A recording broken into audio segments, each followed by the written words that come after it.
प्यारे दोस्तों, आइए सीखते हैं 2025 के दूसरी पाली में पूछे गए मैथ के 22वां ऑब्जेक्टिव को। दोस्तों, आप यहां देख रहे हैं ये सेट जी का 22वां सवाल है। दो बेलनों की त्रिज्याओं का अनुपात 2:3 है एवं उनकी ऊंचाइयों का अनुपात 5:3 हो तो उनके आयतनों का अनुपात होगा। ए में क्या दिया है 20:27, बी में क्या दिया है 4:9, सी में क्या दिया है 27:20, डी में क्या दिया है 9:4।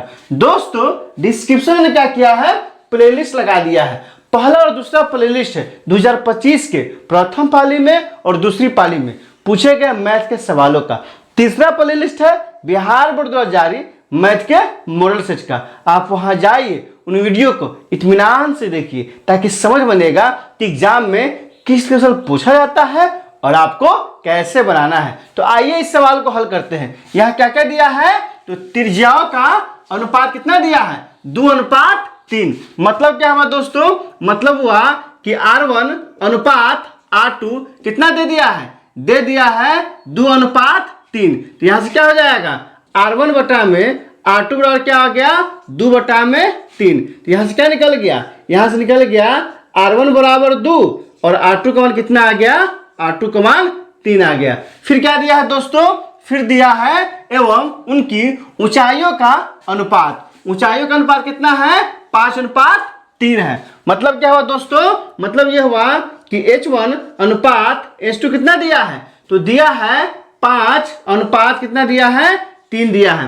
तो यहां से क्या हो जाएगा, यहां से हो जाएगा H1 बटा में H2 बराबर क्या आ जाएगा 5/3। तो यहां से किसका मान निकल गया H1 का मान निकल गया 5 और H2 का मान कितना निकल गया, H2 का मान 3 निकल गया। H1 का मान कितना आ गया 5, H2 का मान कितना आ गया 3। तो क्या कहता है उनके आयतनों का अनुपात निकाले, मतलब बेलन का आयतन। तो क्या फॉर्मूला होता है दोस्तों, तो बेलन का आयतन बराबर, तो फॉर्मूला होता है πr²h। बेलन का आयतन बराबर क्या होता है πr²h।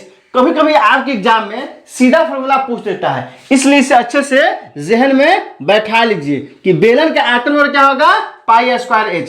जहां r क्या है बेलन की त्रिज्या है, h क्या है ऊंचाई है। तो यहाँ अनुपात निकालना है ना, तो क्या हो जाएगा अनुपात बराबर पहला बेलन का आयतन मतलब πr1² बटा में दूसरा बेलन का आयतन πr2² तो दोस्तों यहाँ पे क्या है पाई से पाई कट जाएगा तो क्या बचेगा R1 का स्क्वायर। तो R1 का मान कितना दिया है, तो R1 का मान कितना दिया है 2 दिया है। तो यहाँ क्या हो जाएगा 2 का स्क्वायर और गुणे H1 कितना दिया है 5। तो यहाँ क्या हो जाएगा 5। अब बटा में फिर क्या दिया है दोस्तों R2 का स्क्वायर। तो R2 का मान कितना है 3 है। तो यहाँ क्या हो जाएगा 3 का स्क्वायर। फिर क्या दिया है दोस्तों H2 का मान कितना है 3 है। तो यहाँ क्या हो जाएगा 3 हो जाएगा। तो यहाँ क्या हो जाएगा 2 दूना ही 4 गुने 5 अब बटा में 3 3 कितना हो जाएगा 9 गुने 3। तो यहाँ से हो जाएगा 5 का 20 अब बटा में 9 3 27। इसी को हम लिख सकते हैं 20:27। क्या हो गया हमारा आंसर हो गया। किस क्वेश्चन ने दिया है 20:27, तो ऑप्शन नंबर ए में ही दे दिया है 20:27। 22 का ऑप्शन नंबर ए हो जाएगा। दोस्तों, इसमें कहीं कोई दिक्कत है आप कमेंट करके हमें बता सकते हैं। क्या आपने सीख लिया कमेंट करके बताइए, इंतजार रहेगा। वीडियो अच्छी लगी तो लाइक कीजिए, मेरे चैनल को सब्सक्राइब कीजिए, ज्यादा से ज्यादा शेयर कीजिए। बहुत बहुत शुक्रिया।